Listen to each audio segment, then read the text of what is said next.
everybody, welcome to another episode of Purple Insider. Matthew Coller here, just getting back from TCO Performance Center, another day of Vikings practice, but it was a little bit different today because Kyrie Jackson's funeral was taking place in Maryland. So Kevin O'Connell, Brian Flores, Dallas Turner, there were a few people not present at today's practice. And so instead of Kevin O'Connell running things, it was Mike Pettin and Wes Phillips that were taking the reins today. And without the entire staff there, the team decided to do more of a walkthrough. So there wasn't super competitive 11 on 11, 7 on 7s. It was a very different look to practice, and Harrison Smith didn't even put on a helmet the entire day because they were not moving at any type of high speed. So that means that there's not a lot of takeaways. I can't tell you about a bomb that JJ McCarthy or Sam Darnold threw or who caught passes because there weren't really any passes to be caught in any high-speed reps. However, that does not mean it was a waste of fuel to drive out to TCO Performance Center today because JJ McCarthy had a chance to talk to the media. And I will say, for the first time in training camp, it's only been 3 days. So it's not like, well, we've been waiting for weeks for JJ to finally get in front of the mic, but it has been a while since we spoke with him last. It was the end of minicamp when we talked to him the last time. And I will tell you the truth, JJ McCarthy is always a pretty confident guy, but looked at the end of minicamp like he had just tried to drink out of a fire hose. And he had kind of a like, okay, wow. All right. This is going to be very, very complicated for me to play in the NFL. But that is why he decided to stay around Minnesota and continue to work on his own at TCO Performance Center, stay in town, not go on vacation, not go to Cabo. And he did have a chance to work out as well with Adam Thielen and now back. And I have felt like at the beginning of training camp, only 2 practices in, that JJ McCarthy has looked fairly confident and looked like he's been in charge of what he's doing out there. Of course, it hasn't been near perfect. It's not going to be for his first training camp, but McCarthy has gotten off to a pretty solid start. We talked about last night that he had a good practice on day 2 and that will really start to ramp things up once those pads come on. They will practice again tomorrow. I imagine with the full staff back in place, it will be an intense practice for everybody. Normally, the 3rd practice of the year is not a walkthrough, but this is not a normal training camp by any means. So what I do have for you, rather than a rundown of a bunch of notes, and I can say one thing that did not see Shaq Griffin out there after he tweaked something in a leg, ankle, knee yesterday. Didn't see him out there today, which we don't know what that means yet because Kevin O'Connell was not here to ask what the availability of Shaq Griffin is. Tomorrow, we'll see if he's out for a full practice or if he's limited or if he's not practicing at all. And if he's not practicing at all, then the cornerback room is going to be quite short. Now, it did not appear that it was serious when Shaq Griffin went down, but they want to be, I imagine, as precautionary as they possibly can be with him because they are going to need him once the season begins. So no Shaq Griffin today, but there was no other real report when it came to the actual practice because it was a walkthrough. And in a walkthrough, we're just standing there watching them slowly go through their plays and talk about the details, but there's not anything else to really glean from what we saw today. So Jonathan Harrison, the producer of this show, chopped up some of JJ McCarthy's most interesting comments. So I figured we would go through what JJ McCarthy said, and then we could talk about that. But this is also a big one for you guys to ask questions. So get in the comments section, ask all the questions, throw out all the comments, opinions, takes, what you're looking for the rest of training camp. Whatever you got on your mind, go ahead and do that, because after we go through these clips from JJ McCarthy and from Wes Phillips, I'm just answering questions because we didn't get a whole lot of new information from today's practice. So off we go. I mentioned that JJ McCarthy had worked out with Adam Thielen in the offseason, which led to a flood of questions. Are we getting Thielen back? No, you're not getting Thielen back. However, it seems like JJ McCarthy actually gleaned a lot from working out with Adam Thielen. Hooked up with Adam Thielen during that period, and what'd you get out of those workouts with him and whoever else was out there too? Papa Ham, CJ Ham, hooked me up with them. Adam then got my number and asked me to come out, and I was working with him twice a week, and it was so great to work with him because he's someone familiar with the offense, so I could, work on that and be able to call the plays, and him actually going out there and running it, and him telling it from his perspective on certain concepts. It was huge, and ultimately he's such a great guy too. So, he's one of those receivers where he makes a bad ball look like a good ball every time, and I wish nothing but success and health and abundance for him in the future. I don't have a hot take from this, just to say, good choice, my friend. A good choice. And when you listen to JJ McCarthy more and more as he explains, and we'll go through a couple other comments that he has, his mindset and his way of thinking, it is impressive for someone of his age and getting together with Adam Thielen. Also, Adam Thielen being willing to get together with somebody else's quarterback and throw in the offseason. That was very nice of Adam Thielen. I guess he still wants his hometown Minnesota Vikings to succeed. But McCarthy understanding that working out with a veteran wide receiver who was in Kevin O'Connell's offense for an entire year and getting his feedback on the different types of throws and having him run the routes and simulate what he was going to run into when he got to training camp is just a really good idea. No criticism for that one. And I think that just speaks to JJ McCarthy trying to access every resource he possibly can in order to improve as a quarterback. So where does he stand as a quarterback? Well, he talked about his approach leading into training camp and how prepared he felt once he got here after staying in Minnesota through the summer. How comfortable do you feel now with the footwork and the mechanics and just this offense as well than maybe in the spring? I honestly feel like I've been here for a year already. I stayed back this entire summer to just not take my head away from it and just continue to dive into the playbook and just, focus on the little things like drops, like progressions, like the different defenses that Coach Flo throws at us every single day. But I feel like just being around this building every single day, my comfortability in this offense is growing exponentially. So, I'd say in OTAs, it's very hard for me to get out of play call. Everyone thinks they can play quarterback, but try getting out of the huddle. And, that was my biggest goal going into this training camp, was to be able to hear it one time and execute it and regurgitate it to the guys with the confidence. And, I've been doing that so far. So we'll see when we get to third down and red zone when those get really long. But they're going pretty well so far. I think that this is an important mindset for JJ McCarthy, where it is unbelievably difficult to play quarterback, and he is viewing it like that. He is approaching it not, I got this, it'll be fine. No, it's really hard.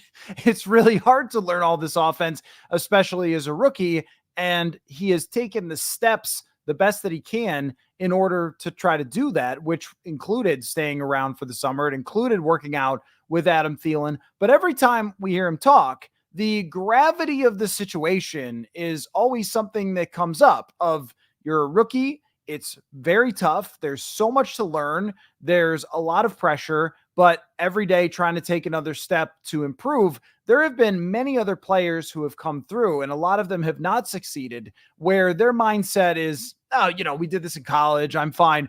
No, you didn't.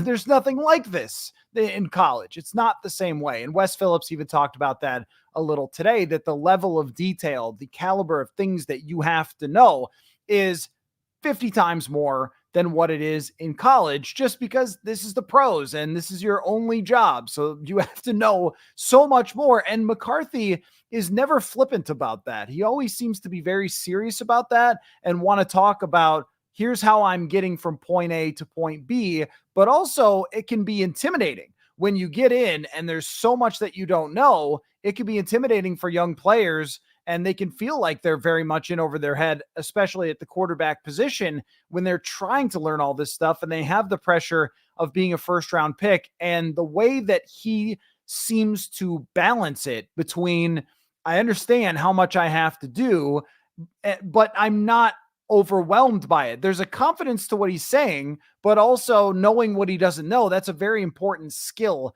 if you are in the NFL, to know what you still need to learn in order to get to the place you're trying to be. So that was a very mature sounding comment, as it always is, by JJ McCarthy. And when you listen to him talk now, I'll show you the next clip. I think you guys are going to like this quite a bit.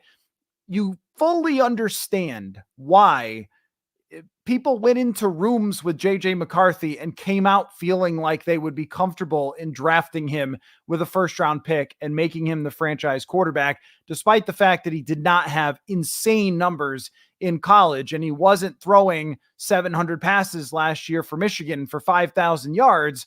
But when you listen to something like this, I think you get it. So he's asked here by Mark Craig of the Star Tribune about bad plays. And there have been a few that we've seen out there, but without any hesitation, you'll see it, he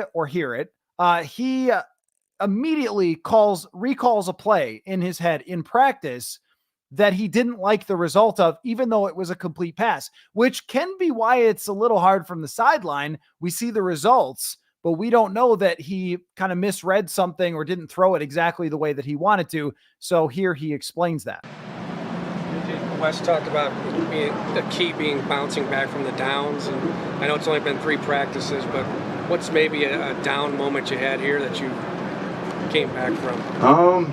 On one of the passes the other day, it was 3rd and 5, and it was a little high-low concept with a choice route and a bench route. And they were playing some sort of palmsy cover 4 where they have the ability to either cloud that corner to cloud and stay in the flat or drop back underneath the bench. And I was kind of playing in between, and I wasn't decisive enough. And I tried to rip the bench, and I kind of pulled the string where it's like you feel like you got a lot on it, but the ball's not coming out with much heat at all. And I got lucky, and it was a completion, but I should have just, got it down to the underneath guy, 3rd and 5, first down, move the chains, and not get greedy. So to interpret that, or to explain what he's talking about, the Vikings use a lot of these high-low concepts, which you could just consider the most simple way to look at that would be a 5-yard out route and a go route. So you have your high, which is the go route, and then your low, which is the 5-yard out. And I'm trying to explain this as simple as I can. So if there's football coaches watching, I might be sorry for this. And there's a couple different ways that cornerbacks can approach this. The outside corner can stay down, or he can cover the out route, or he can carry, and it might depend on what the rules are for that type of situation. And there's different types of coverages. The cloud coverage, the corner stays down, and there's a bunch of different details here about how they deal with these types of high-low concepts. And Nick Saban is really well known for the palms coverage. And I don't need to get too deep into that, but when you're the quarterback, you have to identify quickly what type of coverage they are dealing with, these 2 outside wide receivers, slot receiver and the outside wide receiver, and their what their route combinations are. And the corners will sometimes try to maybe sell it a little bit differently or present it a little bit differently at the snap. I don't know if they did that or not on this play that he's describing, but he didn't feel like he correctly identified it in time. That it sounds like the way he described it, that he figured it out maybe a little later than he wanted to and didn't connect the feet with the arm. So even though he moved his arm hard, if you're not torquing from your bottom half because it's timed up correctly with the read, then you're not getting as much jolt on the football.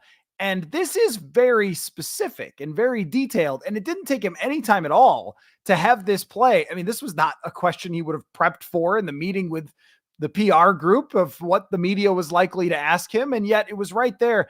And the recall is so important, but also what recall is, and I'll apply this to myself. When you ask me the San Francisco 49ers quarterback in 1994, now I'm sure a lot of you know it because you love football, but the reason that it takes 0 seconds for me to come up with it is because I watched so much football then, and I still rewatch games from 1994, and boom, it's right there. The more that you put passion and hours and joy into something, the more it sticks and it is there in your head. And that recall is there from quarterbacks that dedicate to it and make it matter to them. And something like that, that's a correction that he can now make after making a mistake. That's why he's taking second team reps. And that's what he's learning right now, is how to get all of those combinations down. Now, I think there's a thousand permutations of that same situation where you're reading a coverage, you're reading a concept, and then you just have to let it go. But it was just impressive, right? I mean, everything about JJ McCarthy, it comes across extremely well. And the more that you learn about him and the more that you hear him talk, you think this is it. This is the reason. This is the reason why teams are so sold on him, other than just the physical tools. Now, one other thing that I found to be pretty darn interesting was, so JJ McCarthy probably got a lot of coverage on this, I don't know if he wanted it or not, about how he would meditate before games in college. And even when they're in the national championship, he was sitting in the goal, underneath the goalposts, I think, in the end zone, and doing his thing, that he always went through that same process. Now, normally there wasn't a ton of cameras around, but he went through that process. And so it was talked about a little bit more, how much emphasis he puts on his own mental health. Now, from his perspective, he could very easily, when asked about this, say, oh yeah, it's something that I like, and that's it.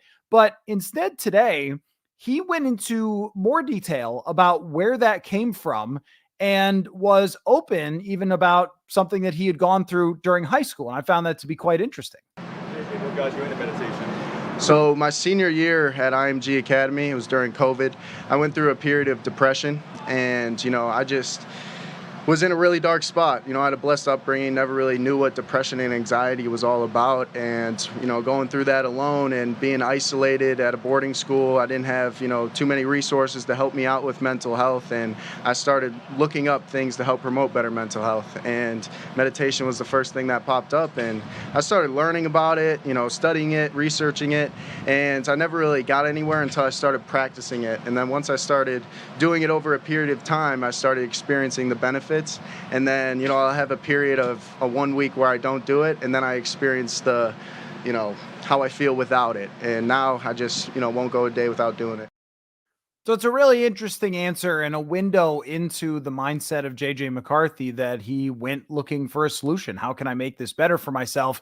And I don't think anyone had a good time during those pandemic lockdowns. And a lot of people probably struggled during that time, including JJ McCarthy. I can't imagine how difficult that is, that he had been in his own bubble in the Illinois area. That's a whole state.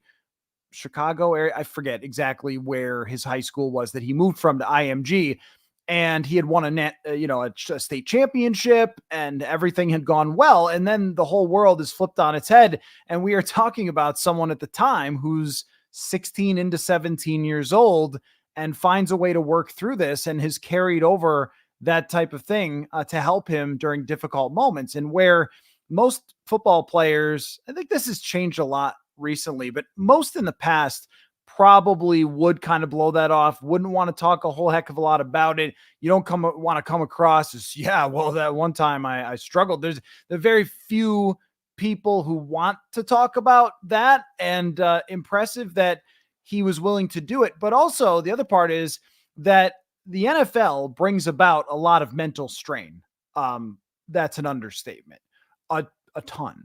And this is something that people wondered about with Caleb Williams, for example, and how is he going to deal with the pressure and everything else, after there were some times at USC last season where he had a tough time with losing a game, or with, leading his team.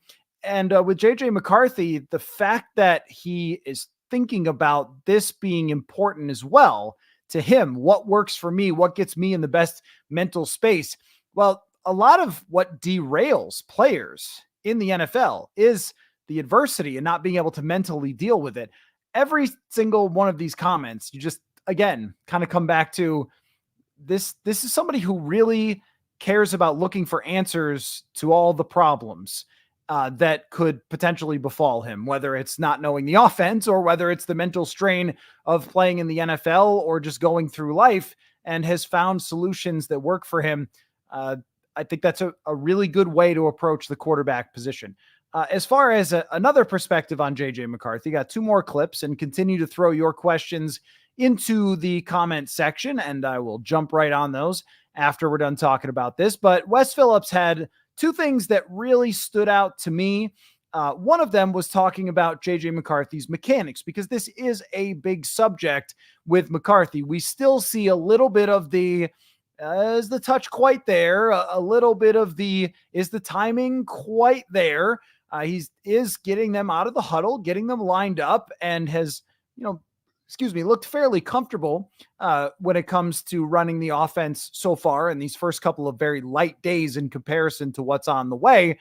But mechanics is something that takes a long time to be able to resolve. And Wes Phillips explained where he is at right now with that. Where are McCarthy's mechanics, just from a standpoint of the day he stepped in here in the spring to now? How far have they come?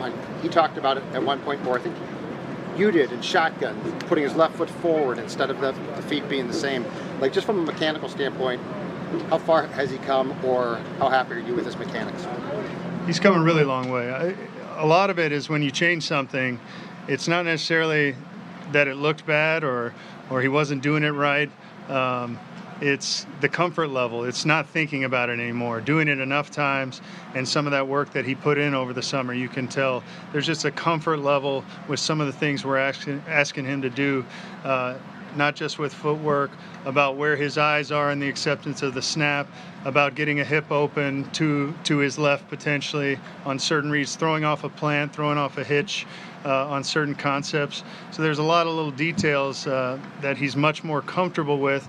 And the more comfortable, the less you're thinking about footwork and technique, all those types of things, the more you can just see his arm talent show up. I think it stands to reason that accuracy is a combination of two different things. On one side, it is your natural, can you have the touch? So think about it this way. When I get near the green and I need to chip it onto the green, I don't have the touch. I don't have the magic Tiger Woods freakish synapses in your brain to your hand-eye coordination thing that allows me to beautifully rest that golf ball right next to the hole. Although I appreciate people send me chipping tips, and I have gotten better throughout the summer at it, but I will never be great at it. I don't have that natural there. I could work as much as I could. And with JJ McCarthy, he is a naturally very good athlete, but I don't think it comes super easy to him, where he is going to have to work on that a lot more. But that's part one.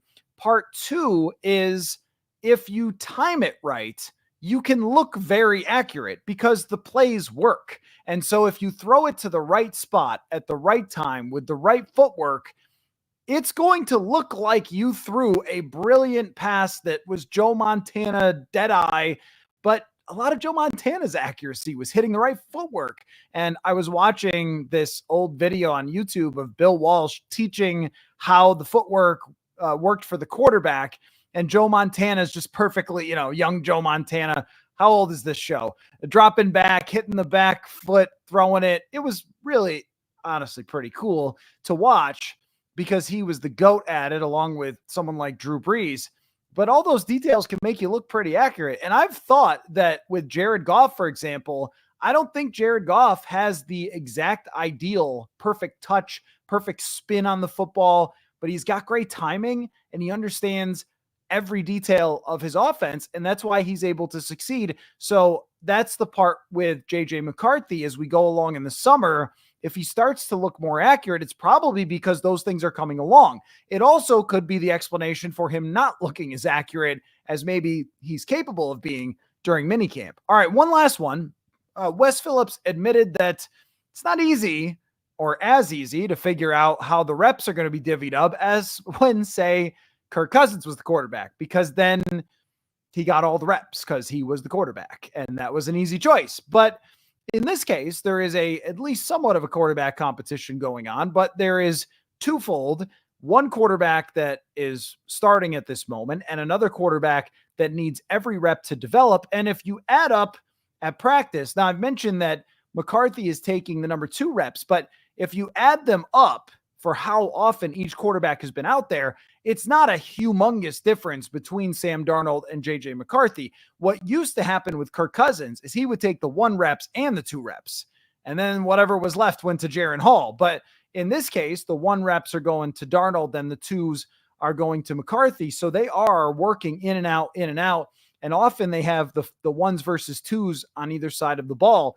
He's getting a lot of work. And Wes Phillips talked about how they're going to approach divvying it up as the summer goes along. What's the challenge, Wes, of trying to develop a quarterback probably, or work with a quarterback probably to start opening day and develop one too? Because, for 6 years here, it was basically Kurt took the reps and then you mixed some in. It looked like, for instance, yesterday with different teams, Sam and JJ were very close in snaps.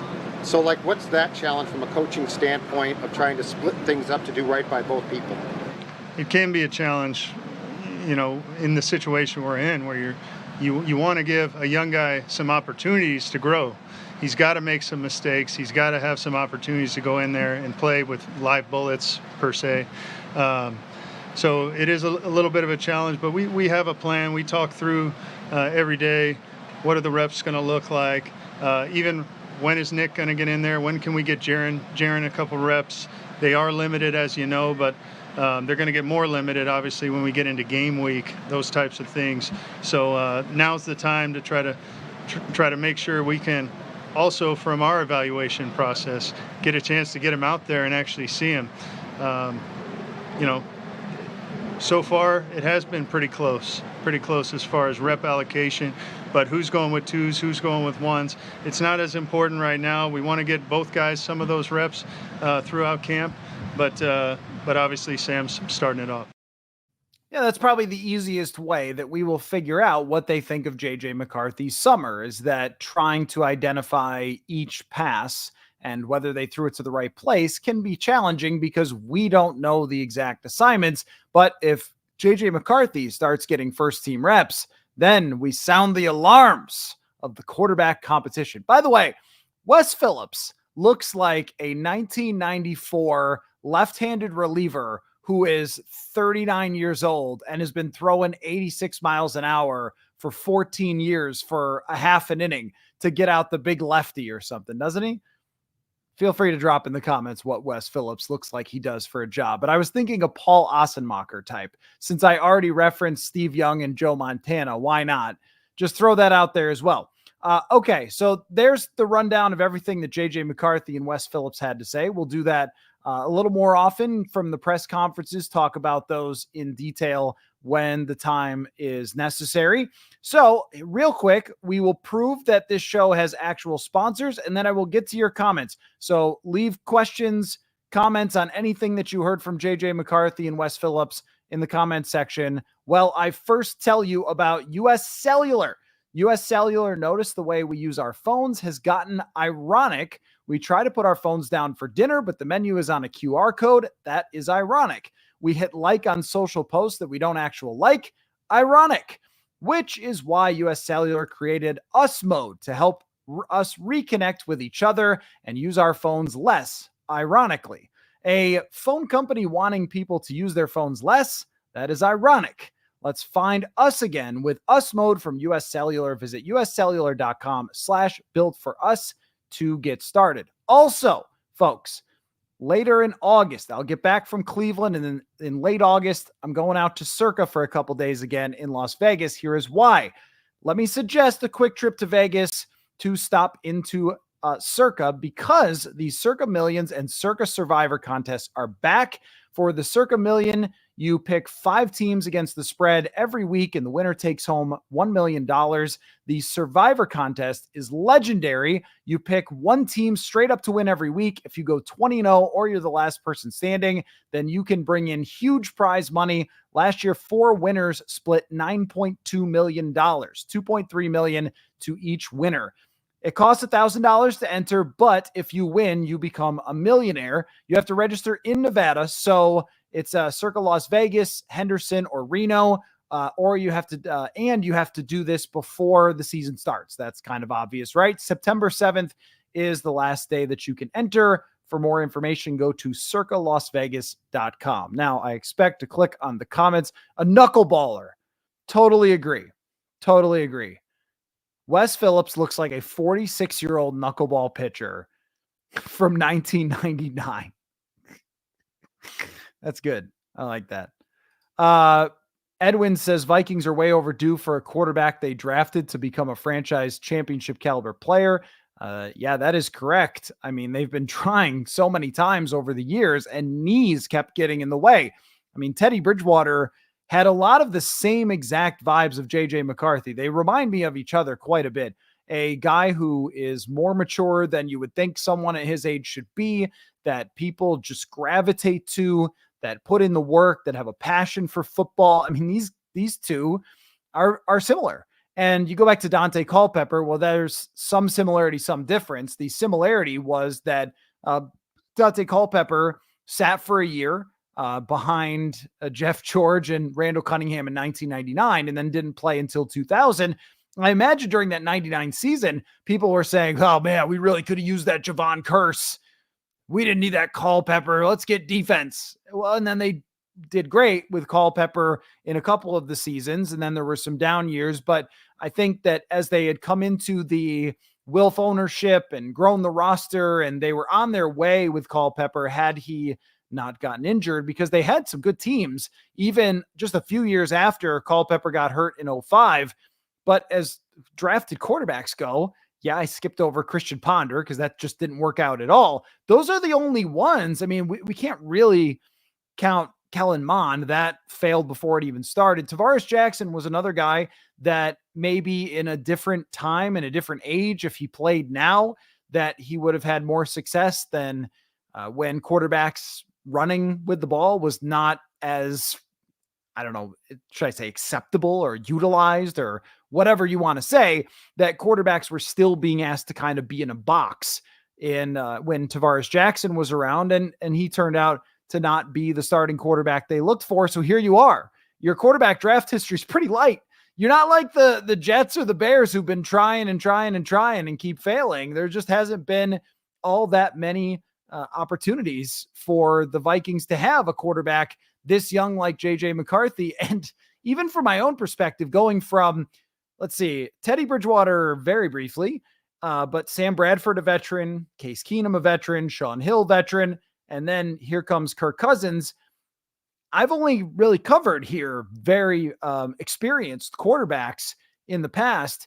So now watching in this training camp, someone develop in front of our eyes, even seeing him do things better than he did in minicamp is like, oh, okay, we're seeing these signs of progress right away. And I'm not going to say that over 2 days in shorts, well, it's really clicked, folks, he's a star. But there's a lot of, I think, positive signs, even just from you get the guy in the building and now what? And there have been stories of the past of they go through the whole process, they draft a player, they get him in the building, and they go, what? But this is not the person that we researched and spent the first round pick on. With JJ McCarthy, it's the opposite of that. I mean, everything that they said, every reason that they explained that they wanted to draft JJ McCarthy, we see in his mindset and his work that he's putting in early on. And where that takes us, we're going to find out. Evan says, did JJ learn how to speak to the media at IMG? Because this 21-year-old kid had a really impressive, really great response to someone asking about a down moment, and then says stuff like rising tides lift all ships. I think it comes easy to him. JJ McCarthy, I talked to his coach, who was his offensive coordinator, I think is now the head coach at IMG, for a story right after he was drafted. PurpleInsider.com, if you want to dig that one up. That was pretty interesting. And the angle of my story was exactly what he was talking about, was that he led IMG to a national championship during a very difficult time for the world. But I think that McCarthy has been planning for this for a really long time. I also think that he naturally connects with people. You heard it from his teammates at Michigan. You saw it pretty quickly on the first couple of days of rookie minicamp practice that he's out there, he's making friends, he seems to get along with people. There's a little, and I don't want to make this comparison because as soon as you say this name, people get all worked up.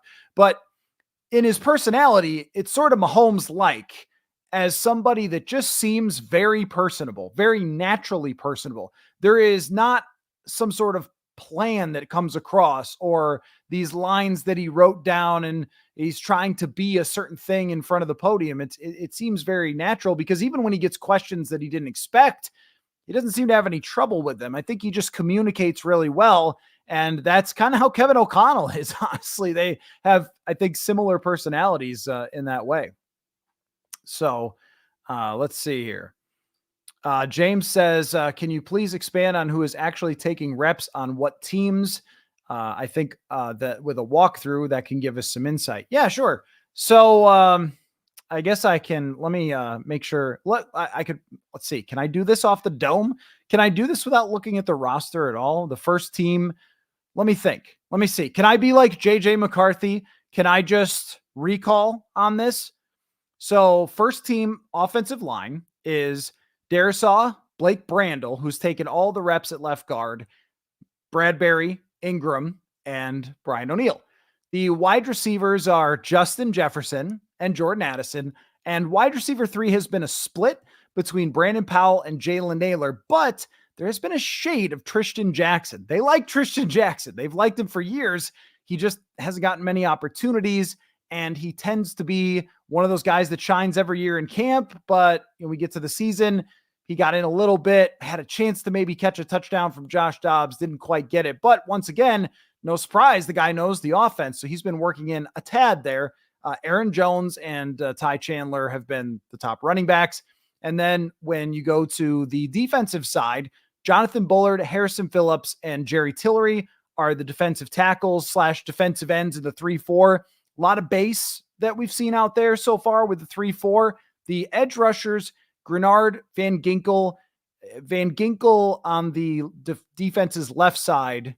But Dallas Turner, of course, has been in there with Van Ginkel slowly coming back. So 11 out of 11 reps have been Dallas Turner.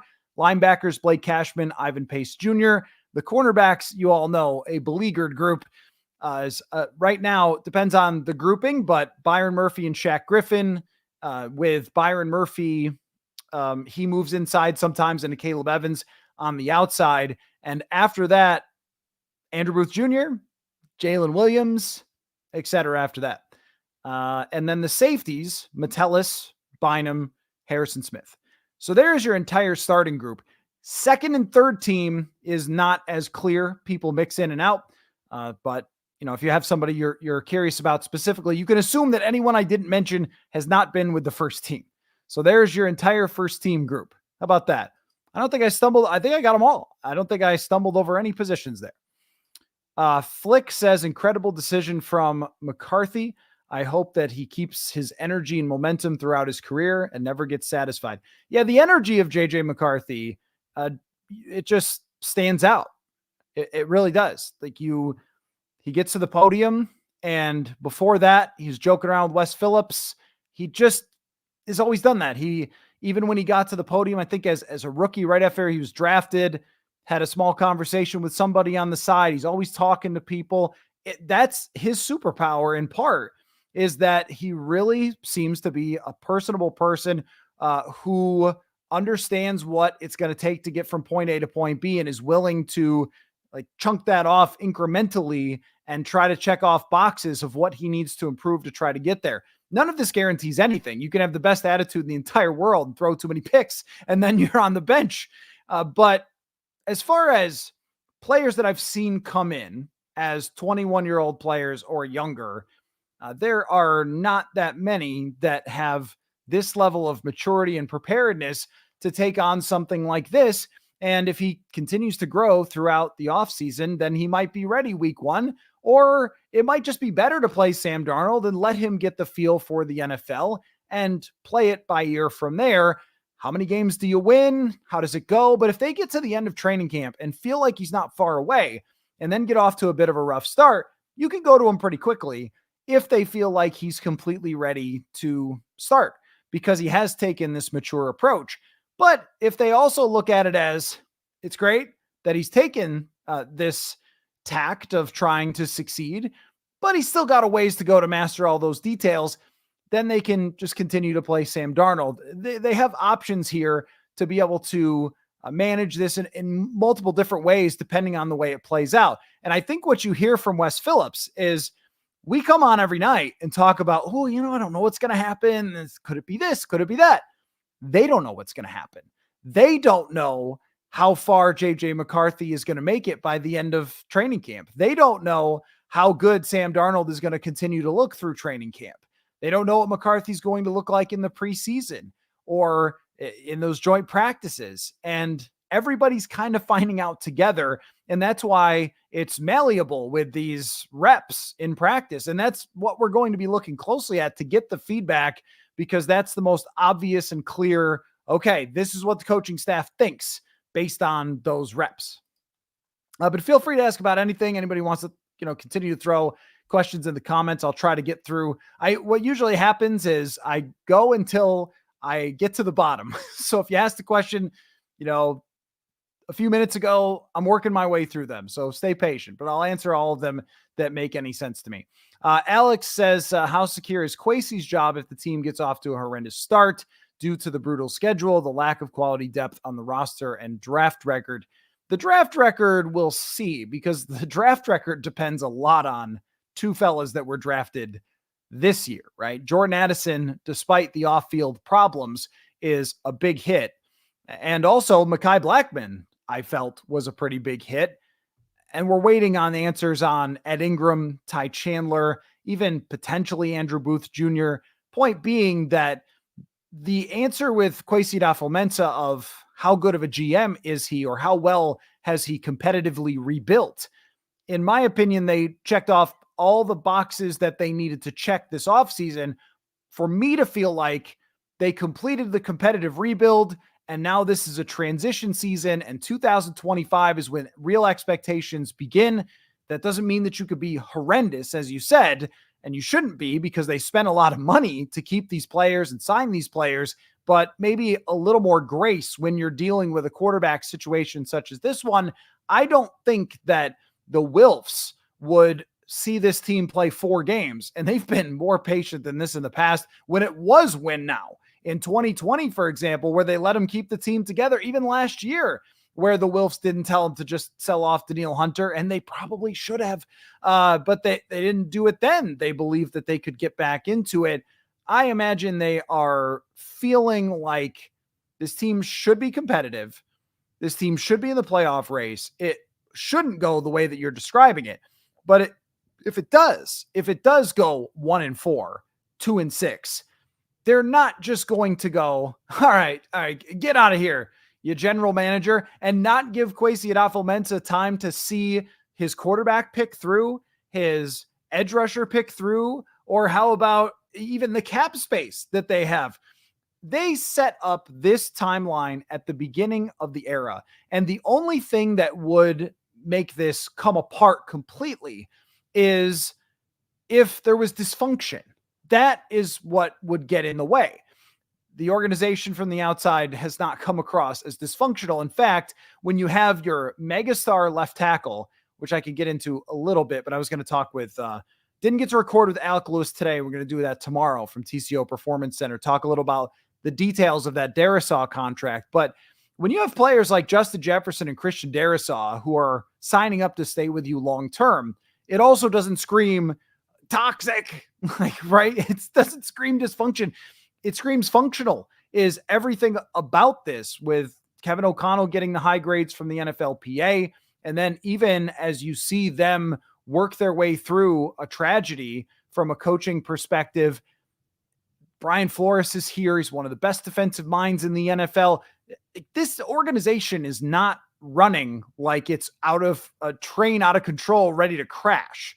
We saw that in 2021, and we all just hung on for that crazy ride. I don't feel that at all with this team right now. It would have to be something biblical for this team to start talking about, hey, should we look for a new general manager? And the other thing is, too, that when you lay out a plan at the beginning of a hire of Kwesi adofo-mensah and Kevin O'Connell, and then you execute the entire thing to the end, everybody's in on this plan. This isn't just the GM said, we should competitive rebuild, and the owners went, okay, man, hands off. This is your competitive rebuild. No, they all worked on this together. That was the entire concept, was the Wilfs don't want to tank. So come up with a plan that's not tanking. The Wilfs wanted to see if it was Zimmer in the culture and if they could be much more successful with all those old players before they moved on from them. They were with 13 wins, but everybody knew that was short term. They were not going to stick with Kirk Cousins for that much longer. And the Wilfs already paid Kirk Cousins enough money to either barely get them into the playoffs or not at all. Matt said, Matt says, for a second, I went, wait, I'm Matt. My question is, has Dallas Turner stood out so far? And did Danielle Hunter stand out when he was here in training camp? Oh, yeah. Oh, yeah. Danielle Hunter definitely stood out when he was in training camp. Danielle Hunter walks by you and you start shaking in terror from seeing a human being that could be that big and chiseled. Danielle Hunter is the single most impressive athlete I have ever seen in my entire life, any sport, anywhere, ever. And also a very nice guy. But he was not nice to any offensive lineman that was lining up over him. And the battles that he and Brian O'Neill would have were unreal throughout training camp. And I remember O'Neill looking very shaken after his first couple practices where he had to take a couple reps against Danielle Hunter. Danielle Hunter was astounding to watch in training camp. But the pads had to come on, and Everson Griffin, maybe even more impressive for his speed. To be on the sideline and see the speed of Everson Griffin was just craziness. The pads haven't come on yet. What I could tell you about Dallas Turner is that, first of all, he's much smaller than Danielle Hunter. So I'm getting used to that he is more along the Von Miller size. Randomly, I was at the combine and Von Miller walked by me. And that's what sticks in my mind for, oh, that's an outside linebacker, not a defensive end. But Dallas Turner has great movement, very fluid movement. He could be a basketball player. He could be a track runner. There are some guys that there's a stiffness to them. They might be powerful, but they're not bendy or fluid. He is all of that. He's a very flexible type of player, and you can see the movement skill. But I mean, not until those pads come on and he really goes up against the offensive lineman. And even then, the offensive linemen are two guys that are making a lot of millions of dollars to be really good. Those things are going to be fun to watch when Dallas Turner goes up against the Vikings tackles. I mean, so far, though, it's clear why he was a first-round pick, because his athleticism is really something. And when the pads come on, then you get to see those reps. They do one-on-ones, which are wild to watch. That's an offensive lineman versus a pass rusher, and everybody's basically gathered around a circle. That could be a sport in its own. That's fascinating. Shane says, with the concerns at corner, does this open the door for Dwight McGlothern? Well, that would entirely depend on Dwight McGlothern. I mean, most undrafted free agents are not very good, and they usually don't make it. And sometimes if they like something they saw, anything, I mean, even, okay, there's this one thing the guy does pretty well. Okay, put him on the practice squad, because you never know who's going to be the next Anthony Harris or Adam Thielen or whatever. Or if they just like how the guy's work ethic is and think he could improve.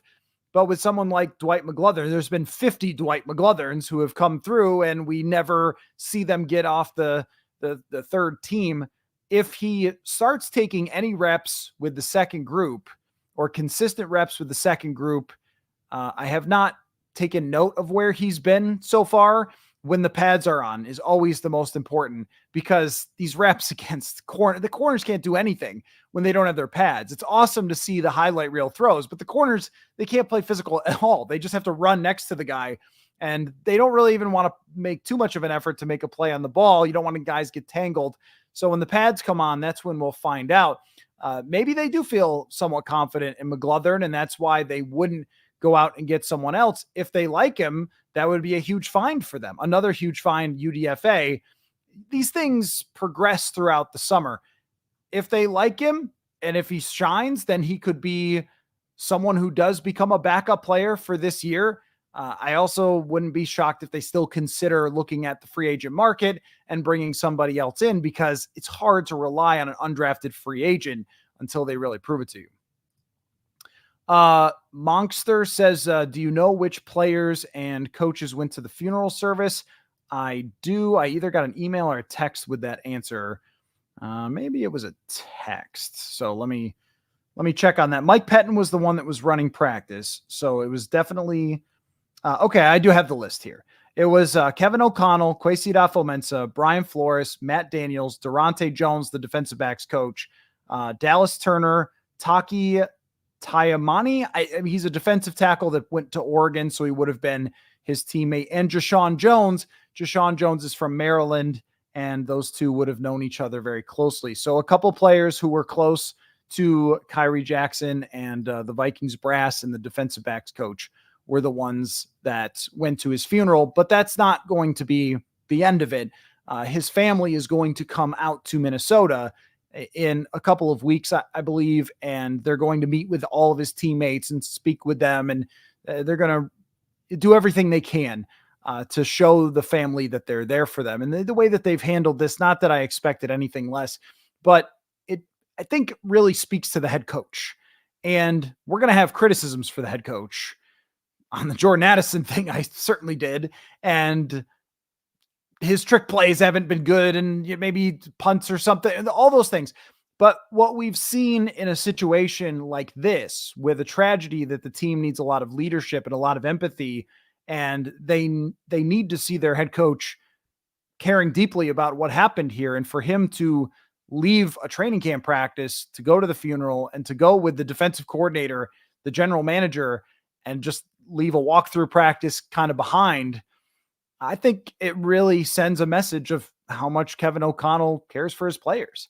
And it was mentioned by JJ McCarthy that, the way that they've dealt with something that is so traumatic for an entire organization is important. Everybody notices, and it matters to players. It matters that you do the right thing, because if you do, then it's like, hey, if something happens to me, then my coach will be there, that kind of thing. So it's been important for Kevin O'Connell, I think, to do something like this and go to the funeral in Maryland. What about Bob says, well, at Michigan, McCarthy was part of a secret program that tested AI software implanted to give reporters perfect answers. That's funny. Well done, Michigan Science. He's good at it. It's not his first time. That's what it comes down to a lot of times, is just experience. There have been some players. Christian Darrisaw is one of them. Christian Darrisaw, he's never talked to media really. And then his first couple press conferences, he's pretty quiet. And you saw him the other day being very excited about being at the podium and just gotten used to it after talking to the media for a few years. So McCarthy's been doing this for a while. He's been giving interviews for some time. And in college, you're doing it every single week at Michigan. You're answering questions. The more you talk to people in general, the more you get in front of the media, the better you are at it. But also, it doesn't come across, and again, I'm sorry for how old the reference is already. It doesn't feel old in my head, but Derek Jeter had this certain way of giving absolutely nothing for answers. And I thought that a lot of athletes for a while copied that. Like, oh, I'm just going to give all these cliches and screw these guys, right? I don't think that a lot of athletes do that as much anymore. You see a lot of athletes who, Anthony Edwards is one, very much himself at the podium. Like, I think a lot of players, because of the world we live in with YouTube, with TikTok, with podcasts and all those things, a lot of younger people are just more comfortable talking to others, whether it's broadcasting on the internet or having microphones in their faces or just being themselves. And McCarthy comes across like this, who the kid is. He's obsessed with football, but also willing to say, yeah, who I am. Part of my story is that during that year at IMG, which he won a national championship, by the way, I had some problems and I sought ways to solve them. I think that you just see a little more comfort now with athletes that are younger. Alex says, best guess on the starting 5 offensive line. It's exactly what it is now. I mean, someone could get hurt, but Blake Brandel looks like he's going to start at left guard. We've seen nothing to indicate that he won't. And then everybody else is the same from last year. Peter says, which undrafted cornerback looks really good? I heard that there is one that has a chance to make the team. I assume you mean Dwight McGlothern. The corners are one of the toughest positions to watch before they get pads on, but there aren't any other undrafted corners, I don't think, outside of Dwight McGlothern. So that's probably the one that you saw somewhere had a chance. I mean, with Mekhi Blackman going down, everybody has a chance at this point. They brought in someone, but not a veteran player, Kobe Francis. The door is wide open. If you're a cornerback, if you are wandering in Egan, maybe going to Jimmy John's or something, and they might just walk over and be like, "Are you a corner? You look kind of flexible. Could you possibly?" Wade says KOC insinuated this plan would not allow JJ on the field if he didn't hit a certain initial milestones. The fact JJ is getting as many reps at number 2 tells me he already has passed some of those milestones. I don't know about that. I don't know if that's completely the answer to that question, because you drafted him in the first round. You were going to give him reps. They weren't going to say, you know what, we should just have Nick Mullins out there. I mean, they were going to give him a lot of reps, whether he was ready to take them or not, and just fight their way through it if he was struggling. And there will be some struggles, I imagine, along the way. And they're not going to take them away from him, because the development plan is so important. And part of that development plan is giving him a ton of reps as the number 2. That was the only way to do it, because you have Nick Mullins as your number 3 quarterback. You have Jaron Hall as your number 4 quarterback. You weren't going to put Jaron Hall ahead of someone that you spent the number 10 overall pick on. However, I do think that the work that he's put into it is showing, and it doesn't make them want to take reps away if it shows. There's a long way to go here, but I feel like the start of this was the predetermined kind of plan of it's going to be Sam Darnold that is getting the most reps as QB1 with the first team. And then here's the JJ McCarthy development plan, and we will change it and move it around if we have to, or when we have to. If McCarthy earns first reps, or if Darnold needs to just take more because we're getting closer to the season. We are so far away from the season, they can split them like this. As we get closer, then if Darnold is really QB1, it's going to trend toward him getting more of the reps. This is a funny question. Does Zulgad ask the best questions on the beat? Well, Judd is an OG. I mean, Judd covered the team going all the way back, the Favre year. I feel like if you can cover the Favre year, then you can ask just about anything to anybody after, not with Favre years, I should say, the 2010. You talk about having to ask some uncomfortable questions. I imagine there was a lot of that. I think that we have a group that always gets a lot of insight out of the coaches. Sometimes I'll see in the comments section, why didn't you yell at them, or why didn't you hold the feet to the fire or something more? But we're in Minnesota here. You don't just scream at the coaches. But if you look at today, I think it's more of a group effort. It's more like we all work together to get the most information we can when we're talking about these press conferences. It's not so much, can I ask a better question than you or whatever? But I mean, Judd is the OG. So of course he is. Tied to Skol says, any guess at a length of suspension for Addison? Is there another similar example? Well, there were when it came to the old DUI policy, which I think was 3 games. But my understanding, I believe that they have changed it a little bit as far as off-field stuff goes, and maybe there's less of a boilerplate for something like this. Length of a suspension guess for this year, I don't even know if there's going to be one. I really don't. It was more about the team not sending a message to Jordan Addison that he won't have a football career if he continues to do this. That was what was more important to me, more on my mind, because when you look at the legal part of this, very tricky for it to become anything legally that is going to even rise to the level of the NFL coming down hard on Jordan Addison. I wouldn't be shocked if he is suspended for 0 games, just period. And it just goes away and we never hear about it again. Hopefully it doesn't happen again, but the NFL just moves on. They have become far less punitive than they once were over Roger Goodell, where it seemed like any player that jaywalked was getting the big suspension from the commish. There was some, what do they call him? The warden, I believe that they called him early on.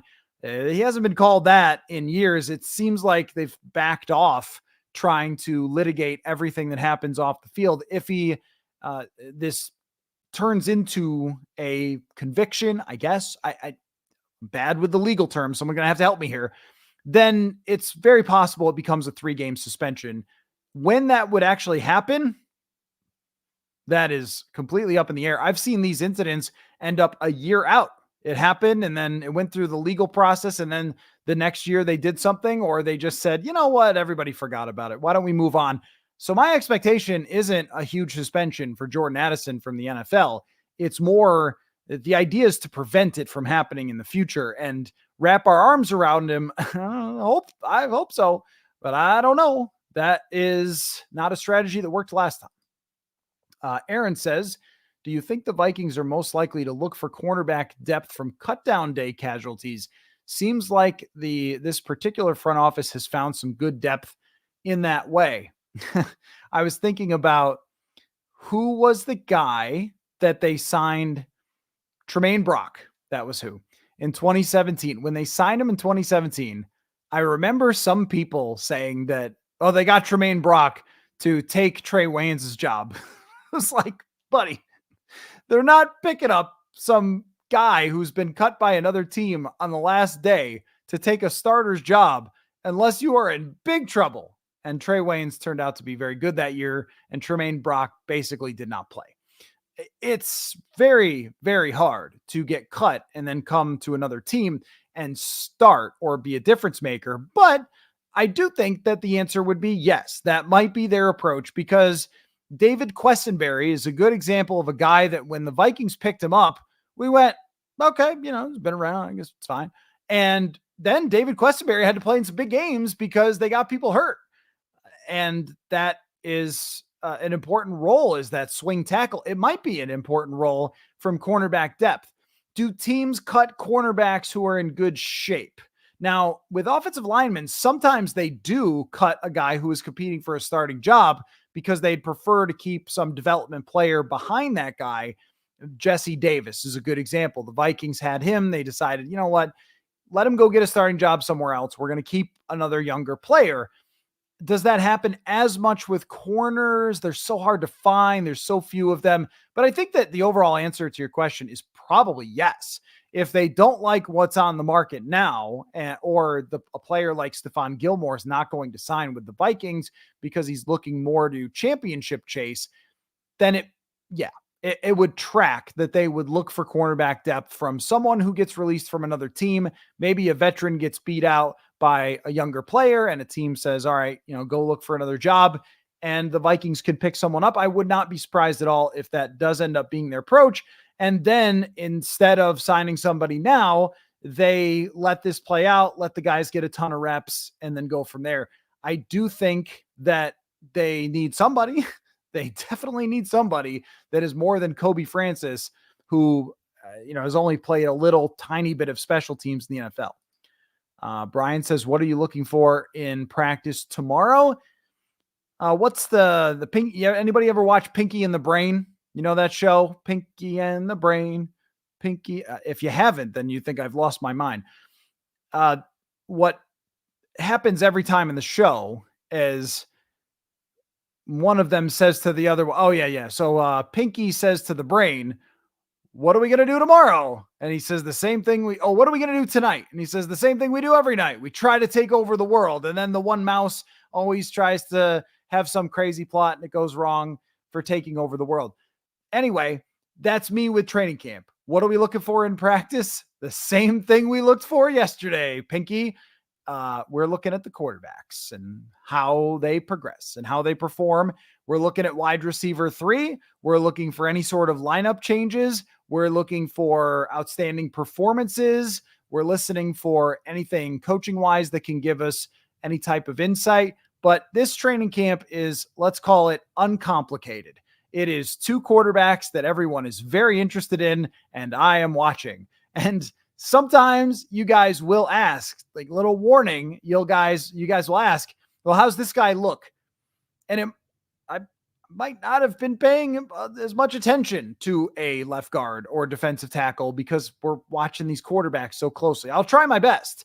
I will definitely try my best to keep track of how everyone is doing in training camp. But it's always, how are these guys coming along? How comfortable is Darnold? Is he showing off the big arm? Is he looking like he's turning the ball over? Or is JJ McCarthy getting it? How's he coming along? Is he actually pushing Sam Darnold? All those things are always on the list. And then if anything else comes up, then it does. By the way, we've got a little breaking news here. Jordan Love and the Packers have agreed to a 4-year, $220 million contract. How do you guys feel about your quarterback being very cheap? As Larry David would say, pretty good. 4 years, $220 million. There's only so much bogusness that there can be to that, right?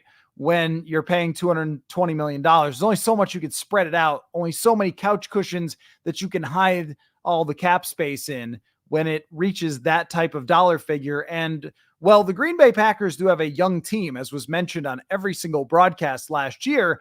They now have created a window for themselves. They have a space where they have a chance to build around Jordan Love, even if he is expensive, because they have guys on rookie contracts. But that's a couple years, and then it gets tricky, as we have seen. And even with a team like Buffalo with Josh Allen's big contract, it got a little tricky. And you can't tell me that part of the reason to move on from Stephon Diggs wasn't his contract. I'm sure that it was. That Josh Allen's contract made everything more complicated. The Detroit Lions have the same thing going on with Jared Goff. Right now, it's fine. Next year, it's fine.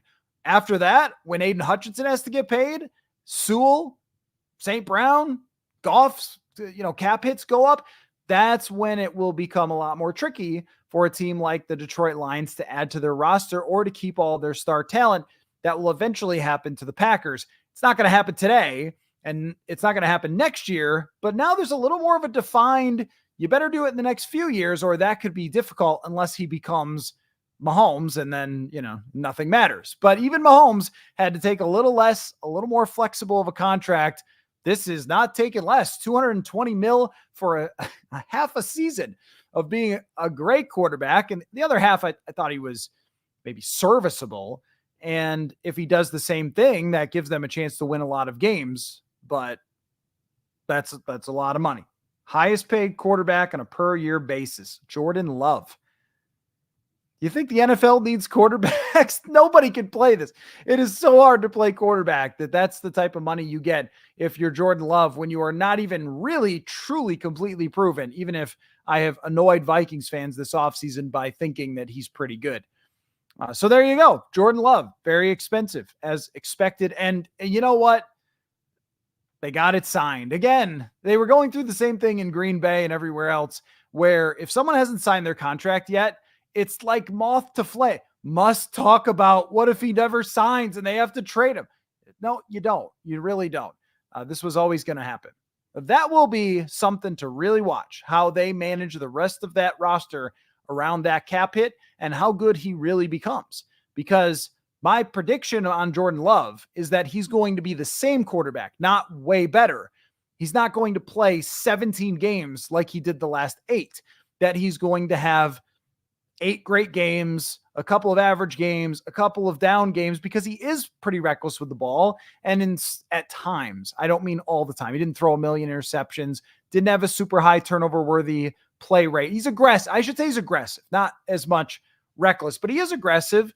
There will be some down games from him, but that shows you also why the Packers, their model when they did it for Rodgers was more beneficial than when they did it this time, because they got one good season out of Love and then had to give him a ton of money. Highest paid quarterback in football. Wow. Wes says, been a fan since 1970. Love the Vikings as a child. You just want to win. As a teenager, you want to compete. And as an adult, you want a championship. The Vikings hold true and we're close. Yeah, I mean, I always get, there's different eras. There's basically 2 different sections of Vikings fans. There's people like yourself who started watching in the 70s. And then there's people who started watching when Randy Moss was playing. And that's 90% of everybody that I ever run into who watches the Vikings. You're either an OG who watched when they were an early franchise and went to the Super Bowls, or you watch Moss. And then there's going to be a next wave that talks about, I was 5 during the Minneapolis Miracle or something. You go, oh, okay, I'm a million. But that's most of the listenership of this show. And it's probably two a little different viewpoints. And one is the folks who watch them reach those Super Bowls and then go through all these things along the way are a little more, I think, harder. I shouldn't say harder to please, but like a little more pessimistic because they've seen so many things go wrong. They're like, oh, is this the guy? I don't know. We've always been sold on it. Whereas if you started watching for Moss and then it transitioned to Adrian Peterson, and then right after that is NFC Championship and Minneapolis Miracle, and Favre is mixed in there and an NFC Championship, you might believe more or feel more like this franchise is always right there and will eventually break through.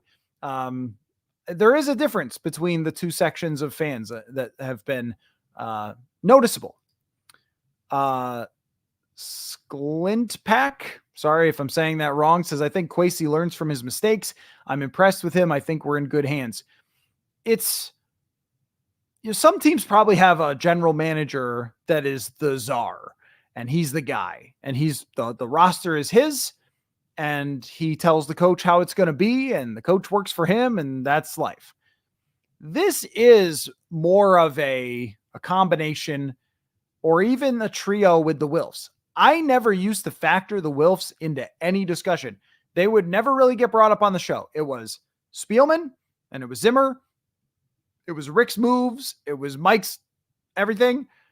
But now with Kwesi Adofo-Mensah and Kevin O'Connell having drafted the quarterback together, and that's like, it's like you're dating and you have a kid, right? I mean, it's like you got to raise it together, fellas. But they've really gone hand in hand through this entire thing with the bigger plan with all three of them, with the Wilfs and with the head coach and with the general manager. It's the trio that seems to be on the same page.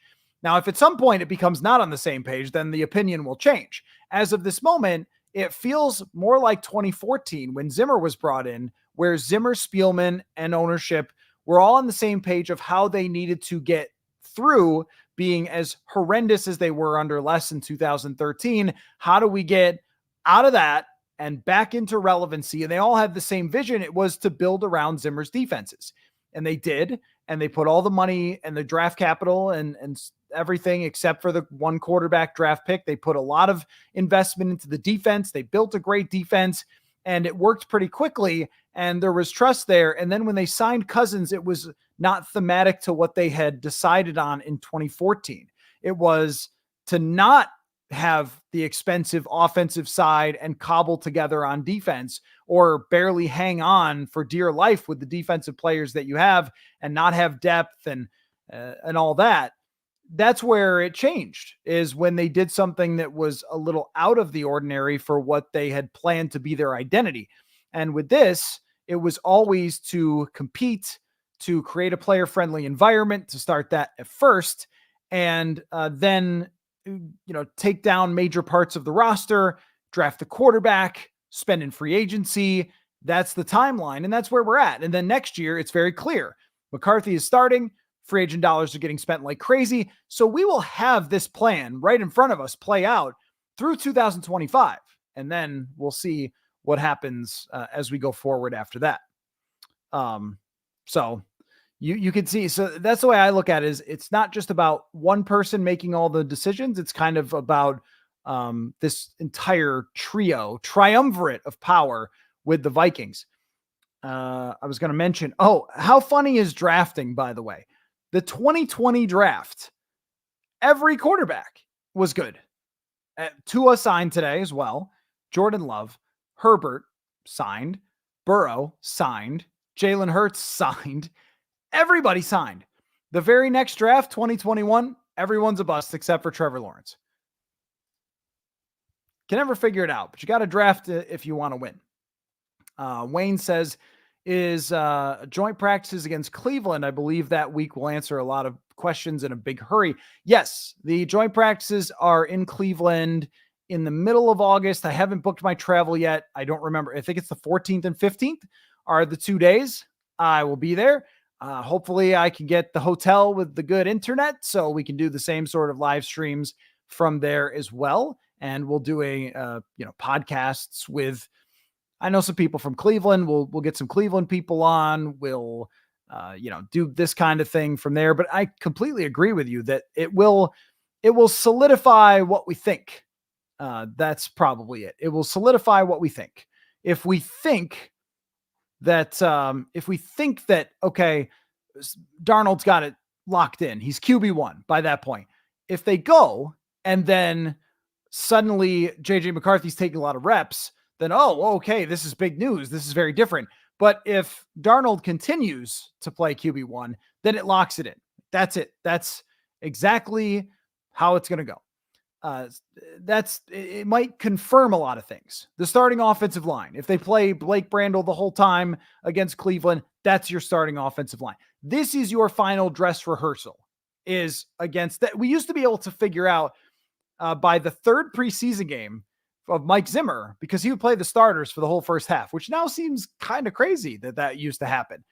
But whoever was starting in that third preseason game, whoever was second team, that was your team right there. It was not that hard to pick out the 53. And it will likely be the same way with this, where instead of the third preseason game, then it's the joint practices in Cleveland. Ty says, what do the Vikings do next year if they make a deep playoff run with Sam Darnold? Yeah, the franchise tag would be an option there. And don't think I haven't thought of this. I have.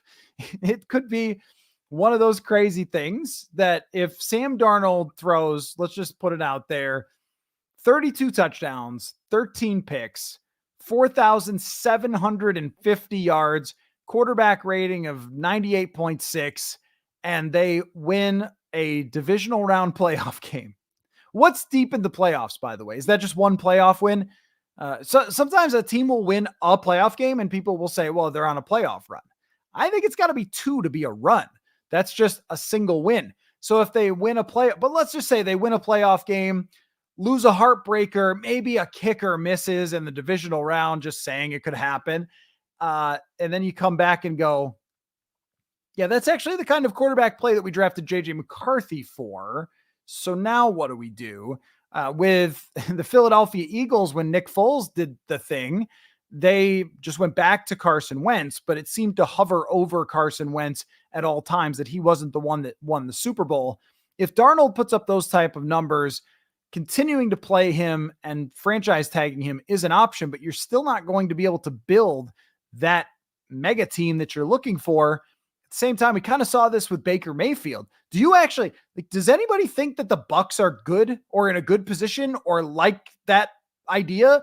Baker is a decent enough quarterback, but if the Bucs could have drafted a quarterback, we would have all said, you guys should probably just let him go and get paid by somebody else rather than knowing that your quarterback play is going to be just okay. Now, I think the bar is higher when we're talking about Darnold because they do have the number 10 overall pick behind Sam Darnold. It's not, well, if he throws 20 touchdowns and they rank 21st in offense and barely get into the playoffs like the Bucs, it would have to be top 5 to 7 offense. And then maybe, I don't know. That is a difficult one, but it would likely be the franchise tag. And then they would try to move money around to sign free agents, and it would suddenly shoot them into the win now stratosphere, because the expectation for Darnold would be that he does it again or is even better the following season. Doesn't always work that way, but that scenario is real, but it's real unlikely. Justin says, stop coddling the kid. Being smart about development is not coddling. It's trying to, it's a former quarterback who played in the NFL and another former quarterback who played a lot in the NFL who have put together a plan that they think will best help a 21-year-old quarterback become a star. That seems better than just saying, figure it out. You'll be fine. Just go out there and football. I would prefer that the guys who have played the position, one of them won a Super Bowl. Kevin O'Connell is an offensive coordinator and worked with Sean McVay and has had younger quarterbacks in the past that got pushed into to the mix. Dwayne Haskins, most notably with Kevin O'Connell. He's been through this. He has a lot of knowledge about the situation. It's definitely not a coddling situation as much as a development situation. And think of it this way. If you are drafting in Major League Baseball and there are 2 draft picks that you take one of them who has 5 years of college play at what's good at college football, Stanford. So you take your Stanford guy who's played for 5 years, and then you take Billy Johnson out of who cares high school in Oklahoma. You're going to treat those 2 differently. The Stanford kid can probably get called up to the big leagues pretty fast.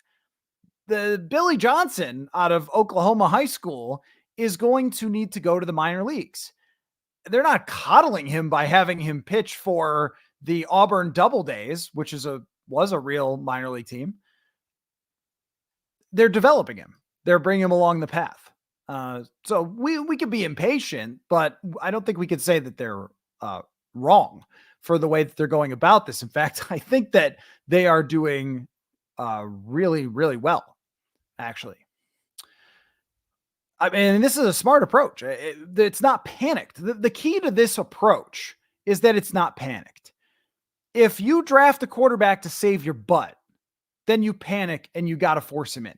This happened in Chicago a couple times where you draft Mitch Trubisky to try to save John Fox's job. He doesn't play well. And then all of a sudden, you're fired. And then Justin Fields, although I think they didn't want to play him right away, but he still ends up being tied into Matt Nagy's future, and then he's fired.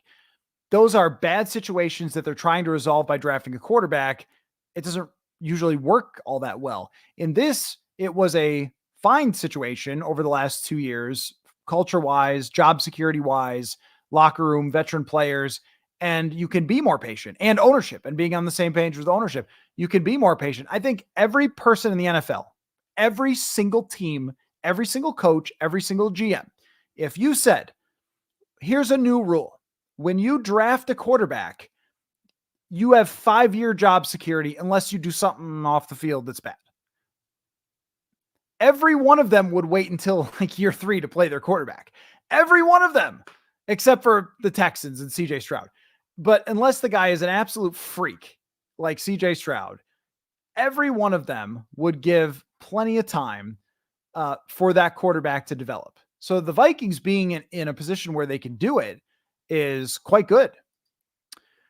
Christian says rumors about Bynum playing corner, and if he's far from an extension, doesn't that seem unlikely? When you guys tell me that there are rumors of stuff, and I appreciate that, what does this mean? Like what? Like who? Where is this? A report from someone, or is this some jackal throwing something on the internet for attention? Like I don't know. Like what is the caliber of rumor? As far as give me some sort of like range in the future. This is a 9 out of 10 believability. Tom Pelissero said it, or this is a 2 out of 10. I saw it from some wacko on YouTube. Give me an idea of where this lands in that, because I don't see how or why you would even think about Cam Bynum at cornerback. Now, they do play differently. So Josh Metellus is not a corner, but he plays in the nickel sometimes. And technically, you would say, all right, he is a corner on this play. He played in the slot for 100-something snaps last year, and he was a corner on those plays. There are sure some plays where Cam Bynum comes up and plays corner because of the way that everything is designed, always lining up in the slot in this particular situation. Cam Bynum came out of Kale and then instantly switched over to safety because he's just not a corner. He's a safety. You have to be definitely bigger as a safety, which Cam Bynum is bigger. You design your body in the offseason, your workouts differently. I mean, then he hasn't played corner at all. He would have to learn a whole new position after learning this new position. Why don't you just go get a corner? So I don't see that as being an option other than the fact that they're just versatile and they can move guys around. But last year they dealt with less. if they were going to move Cam Bynum to corner, which again, to me would have been wacky, they would have done it last year. Jawan Williams was CB2 for a good portion of training camp. Jawan Williams basically didn't even play here. They're in it still. Weirdly, they have a better spot because they have Shaq Griffin than they were from last season at the cornerback position. So I don't see much reason to talk about that. Yeah, Devin, where have you been? Devin announcing that Jordan Love just signed a big deal. Devin, you can't just drop in here and break news. We've already broken it down. Do you want to hear the breakdown again? We'll do it for Devin. Here's the breakdown. Whoa, that's a lot of money. They're going to need to work around that, but they probably will be just fine for the next couple years. There's the breakdown of the entire Jordan Love. Thank you for joining, Devin. And I do actually appreciate you guys, because a lot of times I can't look at my phone during the live stream. I'm reading your comments. So you do break news to me quite often. I appreciate that. I'm just giving you a hard time. This has been good. It's been a lot of fun, kind of a chill chat here tonight because there wasn't a intense practice today. I imagine there will be one, especially tomorrow. I think the fans show up tomorrow. Someone also asked when they put on pads. They usually will tell us maybe a day before in the past, like, hey guys, pads are coming on tomorrow. But I don't know or remember exactly which practice, which number practice. It usually comes 3, 4, 5 days in. I don't know if that's going to be tomorrow. I don't think so, but they'll have an off day on Sunday. It's been a pretty emotional start to this training camp. Everyone probably needs to take a deep breath, and then I would figure that they come back. Christian says probably not a reliable source, but maybe feel like that made no sense as well. You're right. Your instincts were good on that from the future. Now, if that is the new rule though, of the live chat, if you tell me that there is a rumor of something, you don't have to tell me the exact source, because maybe you just saw somebody retweet it, but you have to give me a credibility rating. Give me the credibility between 1 and 10. This is Ian Rappaport just tweeted it. That's a 10. And a 1 would be, you know, all those people. Matt says, do all these cornerback injuries affect where Byron Murphy plays this season? Thought he was going to move back inside. He was, by my expectation, going to be moved inside more often. The way that they play it with Josh Metellus on the field a lot, it wouldn't mean he is a purely nickel corner. But at some point, I believe it was the owners' meetings, Kevin O'Connell talked about liking the idea of taking Harrison Smith off the field sometimes. Josh Metellus, who with the second team, on the first team, he plays his role. And then on the second team, he plays the deep safety role. So put him back there, or like traditional safety, not deep, but traditional safety spot where Harrison Smith would play. So move him back there, move Byron Murphy into a nickel, and you could do that, or you could also take sometimes off the field Josh Metellus in a true passing situation, because last year Metellus is out there for 3rd down and 10 trying to track some slot receiver who's really fast. Well, that's not easy to do. For him, it would have been more beneficial, and they could still do this. The guy that we shouldn't completely throw in the garbage is a Caleb Evans. A Caleb Evans last year had about the worst ending to a season that he could have had. Got throttled, but they also had lost Murphy, and they also had lost DJ Wanham, and they were in a bad spot. That was also a top 5 offense in the league in Detroit that annihilated them in a couple of games.